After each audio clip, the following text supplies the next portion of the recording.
السلام عليكم ورحمة الله. أعوذ بالله من الشيطان الرجيم. بسم الله الرحمن الرحيم. الحمد لله رب العالمين. الصلاة والسلام على رسوله الأمين وعلى آله وصحبه أجمعين. أما بعد.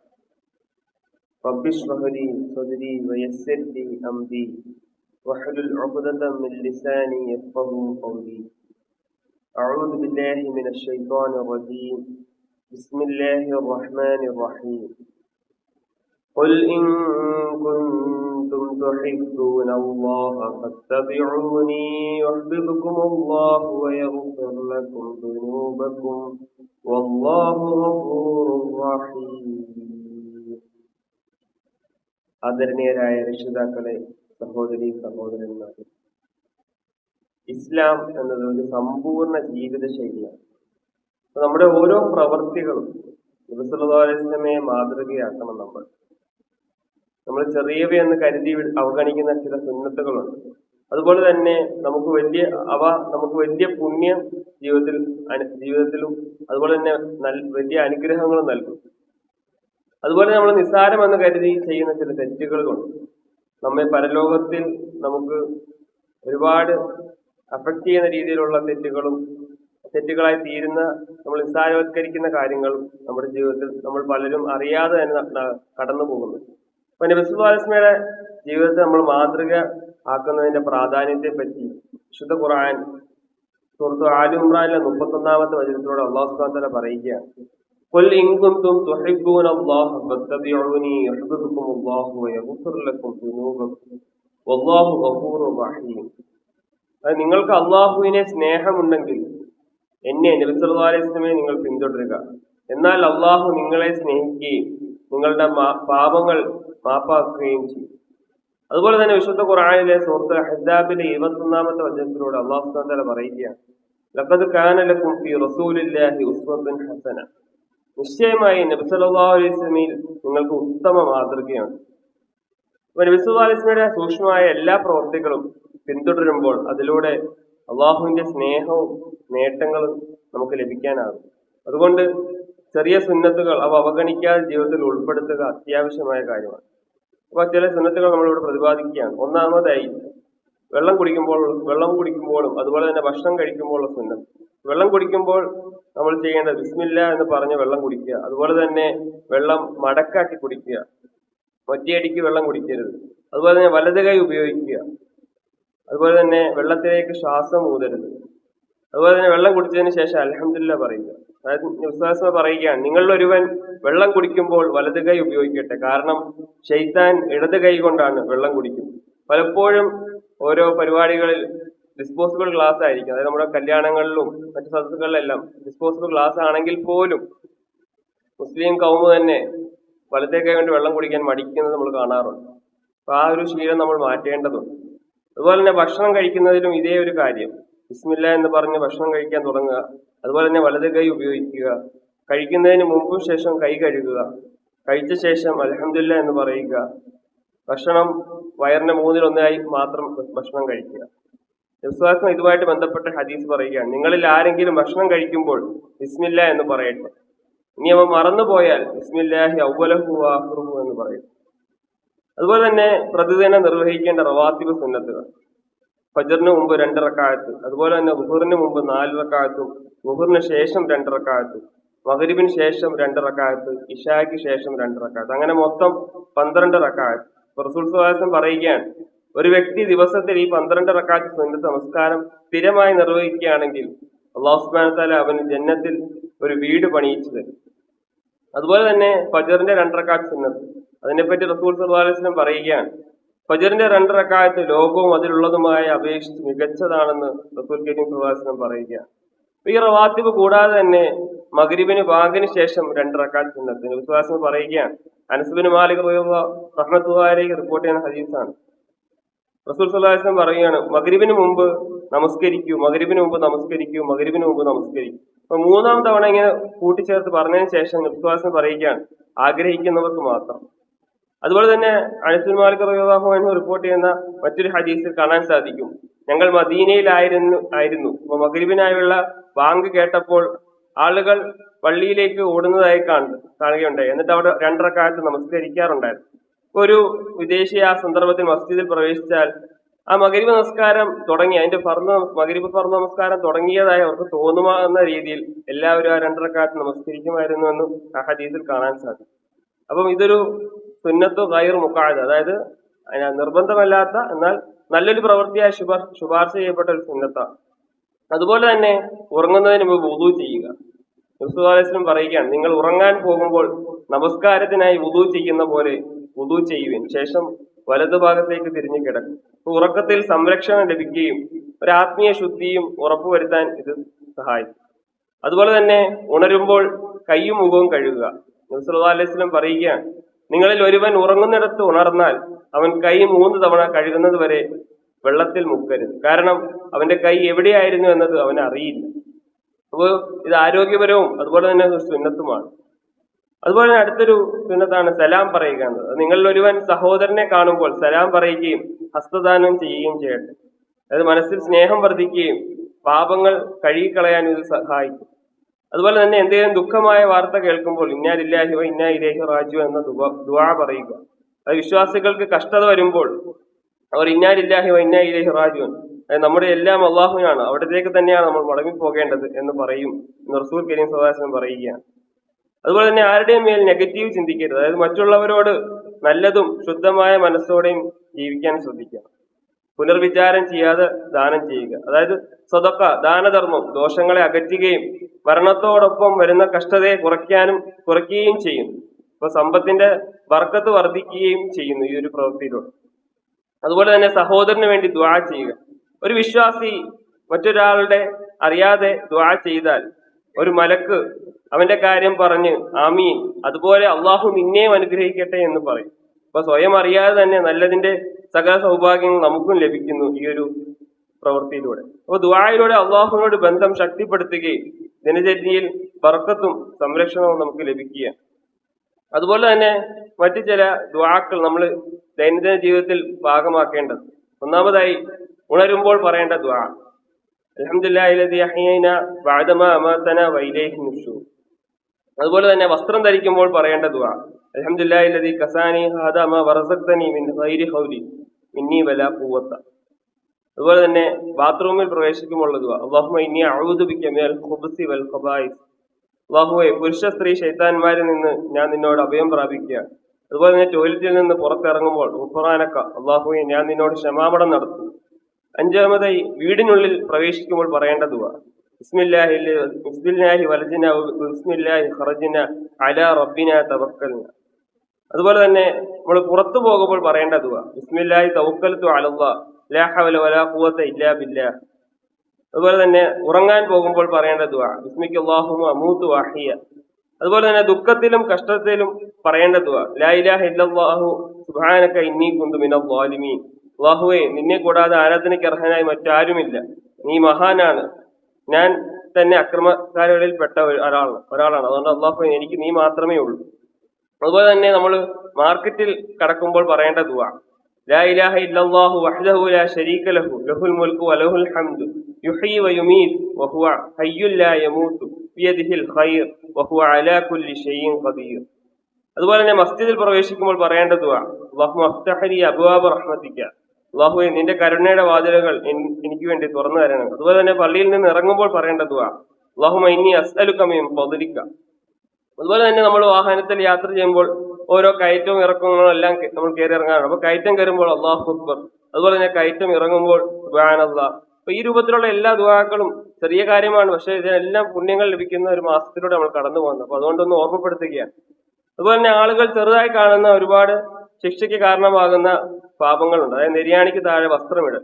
റസൂൽ കരീം സ്വല്ലല്ലാഹു അലൈഹി വസല്ലം പറയുകയാണ്, വസ്ത്രം അഹങ്കാരത്തോടെ നെര്യാണിക്ക് താഴെ ധരിച്ചവൻ ഖിയാമത്ത് നാളിൽ അള്ളാഹു നോക്കിയേക്കില്ല. അപ്പൊ അള്ളാഹുവിന്റെ അമർഷവും നരകശിക്ഷയ്ക്ക് സാധ്യതയുമുള്ള ഒരു തിന്മയാണത്. അതുപോലെ തന്നെ മാതാപിതാക്കളോടും മറ്റുള്ളവരോടും ശബ്ദം ഉയർത്തി സംസാരിക്കൽ.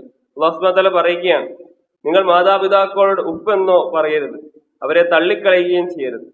റസൂൽ സ്വല്ലല്ലാഹു അലൈഹി വസല്ലം പറഞ്ഞു, മാതാപിതാക്കളെ അപമാനിക്കുന്നവനെ അള്ളാഹുവിന്റെ ശിക്ഷ തീർപ്പാകും. അപ്പം അതുപോലെ തന്നെ മുടി വൃത്തിയാക്കാതെ വെറുതെ വിടുന്നു. റസൂൽ കരീം സല്ലല്ലാഹു അലൈഹി വസല്ലം പറയുകയാണ്, ചിതറിച്ചിട്ട് വൃത്തിയാക്കാത്ത മുടി അള്ളാഹുവിന് ഇഷ്ടമല്ല. അപ്പൊ അശ്രദ്ധയും അലക്ഷ്യവും ശൈത്താന്റെ ഒരു സ്വഭാവമാണ്. അപ്പൊ ഇത് ദോഷകരമായ പ്രതിഫലങ്ങൾ ഉണ്ടാകും.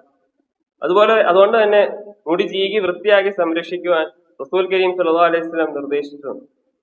അതുപോലെ ഒരു ഗുണമാണ്, ഒരു പാപമാണ് വ്യാജം പ്രചരിപ്പിക്കുക. അതായത് നമ്മളൊരു കാര്യം അത് ചെക്ക് ചെയ്യാതെ ഫാക്റ്റ് ആണോ അല്ലയോ ചെക്ക് ചെയ്യാതെ അത് ഫോർവേഡ് ചെയ്യുക.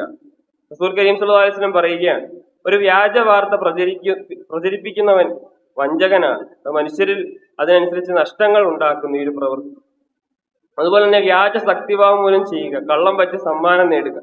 റസൂൽ കരീം സല്ലല്ലാഹു അലൈഹി വസല്ലം പറയുകയാണ്, ആരെങ്കിലും കള്ളം പറഞ്ഞ് എന്തെങ്കിലും സ്വന്തമാക്കിയാൽ അള്ളാഹു അതിനാൽ ശിക്ഷിക്കുമെന്നും അത് വേദനാജനകമായിരിക്കുമെന്നും പറയുക. അപ്പൊ ഇതിന്റെ ശിക്ഷ ഖിയാമത്ത് ദിവസം അള്ളാഹു സുബ്ഹാനഹു വ തആല അപമാനിക്കുമെന്നാണ്. അപ്പൊ അതുപോലെ തന്നെ വെറുപ്പോടെ മുഖം തിരിക്കുക, സഹോദരനെ അവഹേളിക്കുക. റസൂൽ കരീം സല്ലല്ലാഹു അലൈഹി വസല്ലം പറയുക, ഒരു മുസ്ലിം 3 ദിവസത്തിൽ കൂടുതൽ സഹോദരനോട് സംസാരിച്ചില്ലെങ്കിൽ അവൻ ഖിയാമത്ത് ദിവസം കഷ്ടത അനുഭവിക്കും. അതുപോലെ തന്നെ താടി വടിക്കൽ. റസൂൽ കരീം സല്ലല്ലാഹു അലൈഹി വസല്ലം പറയുകയാണ്, മുശ്രിക്കുകളെ വ്യത്യസ്തരാക്കാൻ, അതായത് മുസ്ലിങ്ങളിൽ നിന്ന് മുശ്രിക്കുകളെ വ്യത്യസ്തരാക്കാൻ താടിയെ വളർത്തുക എന്ന് റസൂൽ കരീം സല്ലല്ലാഹു അലൈഹി വസല്ലം പറയുകയാണ്. അതുപോലെ തന്നെ താടിയെ വെട്ടിമുറിക്കുന്നത് റസൂൽ കരീം സല്ലല്ലാഹു അലൈഹി വസല്ലം നിർദ്ദേശത്തിന് എതിരാകുന്നതിനാൽ അതിന് അള്ളാഹുവിന്റെ അമർഷവും ശിക്ഷയും ഉണ്ടാകും. അപ്പൊ താടി വളർത്തി സംരക്ഷിക്കുന്നതും അത് വൃത്തിയായി വെക്കുന്നതും റസൂൽ കരീം സല്ലല്ലാഹു അലൈഹി വസല്ലം പ്രോത്സാഹനം നൽകിയിട്ടുണ്ടായി നമുക്ക് കാണാൻ സാധിക്കും. അപ്പൊ ഇതെല്ലാം നമ്മുടെ ജീവിതത്തിൽ സൂക്ഷിക്കണമെന്ന് ഓർമ്മപ്പെടുത്തുകയാണ്.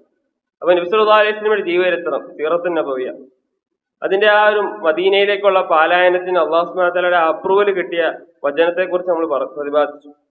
അപ്പൊ ആ ഒരു വചനം കൂടാതെ തന്നെ സൂറത്തുൽ ഹജ്ജിലെ 58-ാമത്തെ വചനവും ഈ ഒരു അപ്രൂവലായിട്ട് ഭൂരിഭാഗം പണ്ഡിതന്മാരും കണക്കാക്കുന്നത് നമുക്ക് കാണാൻ സാധിക്കും. കാരണം സൂറത്തുൽ ഹജ്ജാണ് മക്കിയായി സൂറത്ത്, അതേസമയം സൂറത്തുൽ നിസാ എന്നത് മദനിയായ സൂറത്താണ്. അപ്പൊ സൂറത്തുൽ ഹജ്ജിലെ 58-ാമത്തെ വചനത്തിൽ അല്ലാഹു സുബ്ഹാനഹു വ തആല പറയുകയാണ്, വല്ലദീന ഹാജറു ഫീ സബീലില്ലാഹി സുമ്മ ഖുതിലു ഔ മാതു ലയർസുഖന്നഹുമുല്ലാഹു റിസ്ഖൻ ഹസന വഇന്നല്ലാഹ ലഹുവ ഖൈറുർ റാസിഖീൻ.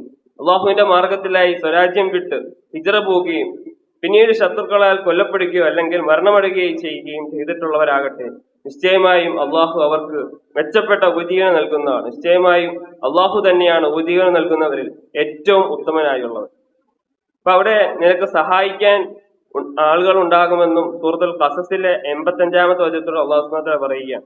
അങ്ങനെ പ്രവാചകൻ സല്ലല്ലാഹു അലൈഹി വസല്ലം വിശ്വാസികളോട് പറഞ്ഞു, നമ്മുടെ യാത്ര അവസാനിച്ചിട്ടില്ല, ഒരു പുതിയ തുടക്കം നമ്മെ കാത്തിരിക്കുന്നു എന്ന രീതി. അങ്ങനെ ആ മദീന ജീവിതകാലം തുടങ്ങിയാണ്. പ്രവാചകൻ സല്ലല്ലാഹു അലൈഹി വസല്ലം തന്നെ അനുയായികളുമായി അങ്ങനെ മദീനയിലേക്ക് ഹിജ്റ ചെയ്തു.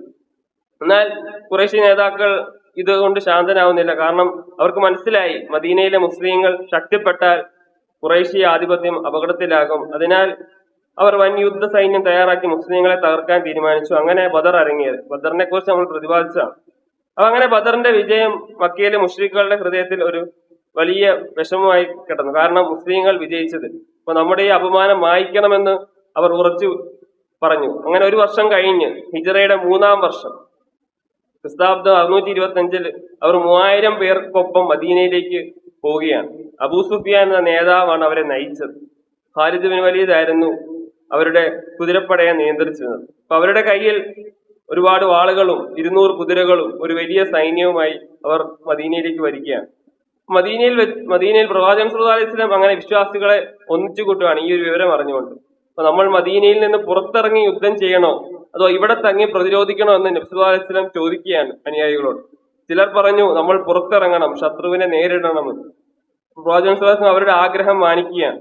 അങ്ങനെ 700 മുസ്ലിങ്ങൾ ഉഹദ് മലയുടെ താഴ്വരയിലേക്ക് നടക്കുകയാണ്. അവർക്ക് കുറച്ച് ആയുധങ്ങളും 50 അമ്പെയ്ത്തുകാരും മാത്രമേ ഉണ്ടായിരുന്നുള്ളൂ. അങ്ങനെ ഉഹദ് മലയുടെ ചെരുവിൽ പ്രവാചകൻ സല്ലല്ലാഹു അലൈഹി വസല്ലം തന്റെ സൈന്യത്തെ ക്രമീകരിക്കുകയാണ്. അപ്പൊ 50 അമ്പെയ്ത്തുകാരെ അബ്ദുല്ലാഹി ഇബ്നു ജുബൈർ റളിയല്ലാഹു അൻഹുവിന്റെ ആണ് അവരെ നയിച്ചിരുന്നത്. അവരെ മലയുടെ മുകളിൽ നിർത്തുകയാണ്. അപ്പൊ നിന്നെ ഞാൻ എന്ത് നിർദ്ദേശിച്ചാലും ആ സ്ഥാനം വിടരുന്ന നബി സല്ലല്ലാഹു അലൈഹി വസല്ലം കർശനമായി പറയുകയാണ് അവരോട്. അപ്പൊ യുദ്ധം തുടങ്ങിയപ്പോൾ മുസ്ലിങ്ങൾ ധീരമായി പോരാടി. ഹംസ ഇബ്നു അബ്ദുൽ മുത്തലിബ്, അതായത് ഹംസ റളിയല്ലാഹു അൻഹു, നബി സല്ലല്ലാഹു അലൈഹി വസല്ലമയുടെ മൂത്താപ്പ, പ്രവാചകന്റെ മൂത്താപ്പ ഒരു സിംഹത്തെ പോലെ മുന്നോട്ട് കുതിച്ചതായും കാണാൻ സാധിക്കും. അങ്ങനെ ഹംസ റളിയല്ലാഹു അൻഹു മുശ്രിക്കുകളെ നിരയെ ചിതറിച്ചതായും കാണാൻ സാധിക്കും. മുശ്രിക്കുകളുടെ പതാക വഹിച്ച ആളെ ഹംസ റളിയല്ലാഹു അൻഹു വെട്ടി വീഴ്ത്തി. അവർ പിന്മാറാൻ തുടങ്ങുകയാണ് ഇത് കണ്ടപ്പോൾ തന്നെ. അപ്പൊ അങ്ങനെ നമ്മൾ വിജയിക്കുന്നു എന്ന് മുസ്ലിങ്ങൾ ഉറക്കെ ആഹ്ലാദിച്ചു. പക്ഷേ ആ സന്തോഷം അധിക നേരം നിലനിന്നില്ല എന്ന് കാണാൻ സാധിക്കും. കാരണം മുശ്രിക്കുകൾ ഓടുന്നത് കണ്ടപ്പോൾ മലയിലെ ആ അമ്പെയ്ത്തുകാർക്ക് ആകാംക്ഷയായി, നമ്മൾ എന്തിനാണ് ഇവിടെ നിൽക്കുന്നത്, യുദ്ധം കഴിഞ്ഞു, നമുക്ക് പോയി ആ ശത്രുവിന്റെ അവർ ഇട്ടിട്ട് പോയ ഗനീമത്ത് സ്വത്തുക്കൾ എടുക്കാമെന്ന് അവർ പറയുകയാണ്. അപ്പൊ അബ്ദുല്ലാഹിബിൻ ജുബൈർ റളിയല്ലാഹു അൻഹു അവരെ തടയുകയാണ്. കാരണം പ്രവാചകൻ സല്ലല്ലാഹു അലൈഹി വസല്ലം കർശനമായി നിർദ്ദേശിച്ചതാണ് അവിടെ നിന്ന് പോകരുതെന്ന്. പക്ഷെ 40 പേർ മലയിൽ നിന്ന് ഇറങ്ങി താഴേക്ക് ഓടുകയാണ്. അപ്പൊ ഇത് കണ്ട ഖാലിദ് ബിൻ വലീദ്, അദ്ദേഹം വലിയൊരു തന്ത്രജ്ഞനായിരുന്നു. അപ്പൊ തന്റെ കുതിരപ്പടയുമായി പിന്നിൽ നിന്ന് ആക്രമിക്കുകയാണ്. അപ്പൊ മുസ്ലിങ്ങൾക്ക് മുന്നിൽ നിന്നും പിന്നിൽ നിന്നും ഒരേ സമയം ഇരുവശത്തു നിന്നും ശത്രുക്കൾ വരികയാണ്. അപ്പൊ ഹംസ റളിയല്ലാഹു അൻഹുവിനെ ഈ ഒരു സന്ദർഭത്തിൽ ഒരു മുശ്രിക്കായ അടിമ വഹിഷി കുന്തം എറിഞ്ഞ് കൊലപ്പെടുത്തി. ആ ഒരു സന്ദർഭത്തിൽ നിന്റെ മൂത്താപ്പയെ ഞാൻ കൊന്നു എന്ന് അലറി നബ്സുഹാസ്മയുടെ പുള്ളി പറയുന്നതായി കാണാൻ സാധിക്കും. അപ്പൊ മുസ്ലിം നിര ഇത് ഈ ഒരു അവസ്ഥയിൽ മുന്നിൽ നിന്നും പിന്നിൽ നിന്നും ആക്രമിക്കുന്ന ഒരു അവസ്ഥയിൽ മുസ്ലിം നിര ചിതറുകയാണ്. അങ്ങനെ പ്രവാചകൻ സല്ലല്ലാഹു അലൈഹി വസല്ലമയെ ശത്രുക്കൾ ലക്ഷ്യമാക്കുകയാണ്. ഇബ്നു ഖാമിയ എന്നൊരു ഖുറൈശി നബ്സുഹാസ്മയുടെ ആ ഒരു ഹെൽമെറ്റിലേക്ക് ഒരു കല്ലെറിയുകയും ആ ഹെൽമെറ്റിന്റെ ആണി നബ്സുഹാസ്മയുടെ കവിളിൽ തറച്ചതായും കല്ല് കൊണ്ടത് കാരണം നബ്സുഹാസ്മയുടെ മുഖത്ത് തട്ടി പല്ല് പൊട്ടി ചുണ്ടിൽ നിന്ന് രക്തം വാർന്നതായി നമുക്ക് കാണാൻ സാധിക്കും. അപ്പം നബ്സുഹാസ്മയുടെ ആ സന്ദർഭത്തിൽ കൂടെ നിന്നവർ അബൂ ദുജാന റളിയല്ലാഹു അൻഹു, അതുപോലെ തന്നെ സഅദ് ബിൻ അബീ വഖാസ് റളിയല്ലാഹു അൻഹു, മുസൈബ ബിൻത് കഅബ് റളിയല്ലാഹു അൻഹ, അലി ബിൻ അബീ ത്വാലിബ് റളിയല്ലാഹു അൻഹു. ഇവരാണ് നബ്സുഹാസ്മയെ ആ സന്ദർഭത്തിൽ ചുറ്റി സംരക്ഷിച്ചത്. അപ്പൊ ആദ്യം അവർ മുസൈബ ബിൻത് കഅബ് റളിയല്ലാഹു അൻഹ, ആദ്യം അവരൊരു സ്ത്രീ എന്ന നിലയ്ക്ക് ഉഹദ് യുദ്ധത്തിൽ പങ്കെടുത്ത ഒരു വ്യക്തിയെ, ഒരു സ്ത്രീ വനിതയായിരുന്നു മുസൈബ ബിൻത് കഅബ്. ആദ്യം അവര് വീരന്മാർക്ക്, ആ പടയാളികൾക്ക് വെള്ളം നൽകാനും പരിക്കേറ്റവരെ പരിചരിക്കാനുമാണ് ആ യുദ്ധക്കളത്തിൽ നിന്നിരുന്നത്. എന്നാൽ നബി സല്ലല്ലാഹു അലൈഹി വസല്ലമയ്ക്ക് നേരെ ആക്രമിക്കപ്പെട്ടപ്പോൾ അവര് ഒരു വാളും പരിചയം പിടിച്ച് പോരാട്ടത്തിന് ഇറങ്ങുകയാണ്. അങ്ങനെ റസൂൽ സല്ലല്ലാഹു അലൈഹി വസല്ലമയുടെ മുൻവശം നിന്ന് നബി സല്ലല്ലാഹു അലൈഹി വസല്ലമയെ ശത്രുക്കളുടെ വാളിൽ നിന്ന് രക്ഷപ്പെടുത്തുകയാണ് മുസൈബ ബിൻത് കഅബ്. അപ്പൊ നബി സല്ലല്ലാഹു അലൈഹി വസല്ലമയെ ആക്രമിച്ച ഇബ്നു ഖാമിയ എന്ന ഖുറൈശി യോദ്ധാവിനെ അവരാണ് നേരിട്ട് ആക്രമിക്കുന്നതായിട്ട് നമുക്ക് കാണാൻ സാധിക്കും. അങ്ങനെ ഒരു വലിയൊരു കല്ലിന് പിന്നിൽ നിന്ന് പ്രവാചകൻ സല്ലല്ലാഹു അലൈഹി വസല്ലം അല്ലാഹു സുബ്ഹാനഹു വ തആല പ്രാർത്ഥിക്കുകയാണ്. അങ്ങനെ മുശ്രിക്കുകൾ നബി സല്ലല്ലാഹു അലൈഹി വസല്ലമയെ ചുറ്റി വളഞ്ഞപ്പോൾ അതിനോടൊപ്പം തൽഹ റളിയല്ലാഹു അൻഹു തന്റെ കൈ കൊണ്ട് നബി സല്ലല്ലാഹു അലൈഹി വസല്ലമയെ മറച്ച് പിടിക്കുകയും തൽഹ റളിയല്ലാഹു അൻഹുവിന്റെ കയ്യിൽ മുറിവേറ്റതായും കാണാൻ സാധിക്കും. എന്നിട്ട് മുസ്ലിങ്ങൾ പിന്മാറിയില്ല. അവർ അല്ലാഹു അക്ബർ എന്ന് വിളിച്ചുകൊണ്ട് പ്രവാചകൻ സല്ലല്ലാഹു അലൈഹി വസല്ലമയെ സംരക്ഷിച്ചു നിന്നു.